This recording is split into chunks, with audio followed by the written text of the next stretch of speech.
So VR has been kind of a very interesting topic for a lot of people. There's a lot of people who really like VR and where it's heading. There's a lot of people who understand that it doesn't seem to be catching on to the mainstream audience that a lot of these companies need to really pursue this stuff. They have to make money. So it looks like, against all odds, Facebook has decided to go the budget route, like I've been talking about for a while, with their Oculus headset. In fact, it's going to be all-inclusive. You won't need a PC, a cell phone, nothing. You won't need anything attached to it. And this is going to be called the Oculus Go. Now, it's not going to blow the doors off of any, super powerful systems hooked up to a headset. It's not. This is more for the mainstream. Somebody wants to walk into the store and get one cheap. This one is going to be $200. You buy the headset, it comes with a controller, it looks like, and that's it. You don't have to get anything else. And if you remember, that's mostly what I've talked about with VR. That seems to be the biggest weakness. The setup, the complications that you go through to make it even work. A lot of people don't even want to be bothered. You have to be sometimes, you have a leash, basically, really a tether physically for things like the Vive, and that's a little out there for some people. There's some people who just want to sit down, I guess, and play around with VR and not have to hook up a cell phone or even a game console to this thing.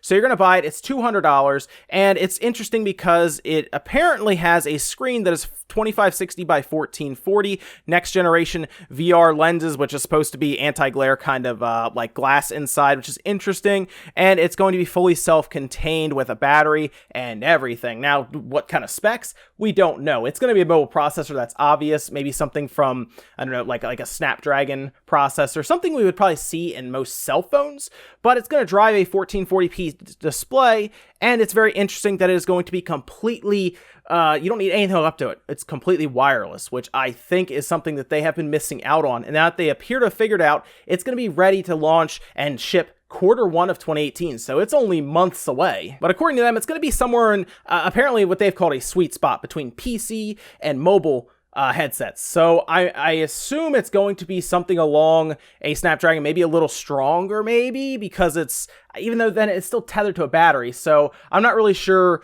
where this is going to fall on like the scale. It's definitely be closer to a mobile phone, for example, than obviously a PC that's plugged into the wall, just pushing a lot of power into an Oculus headset. But still, at $200 with that kind of LCD display, it's not like a 900p or a 720p display. And apparently, this LCD is a fast switch LCD, according to them, that is going to help with things like a screen door effect that most of us really say, like we say this right away. If there is an LCD that is lower resolution, or the refresh rate's not good, or the frame rate's bad, you get this screen door effect, or if the frame rate drops too low, you start to get motion sickness from it, right? Apparently, they've at least tried to alleviate the entirety of the screen door effect with this LCD they chose. So now the question is, will this help VR overall? I feel like it'll only help it. I don't think it can hurt VR. Now, if you are looking for a more powerful, really more powerful all-in-one headset, one is coming. They are developing one that's under Project Santa Cruz. I don't know what's in it. Apparently, different reporters, different journalists have tried it, but it's so unfinished at this point that they needed help putting it on. It wasn't the best experience, and that's still a little while away. It seems like they have the technology ready for this headset right now, and they wanted to put something out kind of on the budget end, right? Something above a cell phone headset, but below the $400 Oculus.